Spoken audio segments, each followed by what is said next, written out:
یه کسی اومد خدمت پیغمبر اکرم گفت یا رسول الله یه نصیحت به من بکن. پیغمبر اکرم ازش تعهد گرفتن، فرمودن اگه نصیحت کنم عمل میکنی؟ گفت بله. 2 دفعه پیغمبر فرمودن اگه بگم عمل میکنی؟ گفت بله.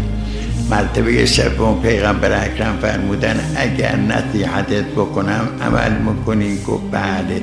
بعد 3 تعهد پیغمبر فرمودن مواظب زبانت باش، اون که انسان را به جهنم میکشد زبانه، اون که انسان را بهش میبرد زبانه. اگر زبان ما تابع عقل ما شد، تابع دین ما شد، ما را به بهشت میبرد.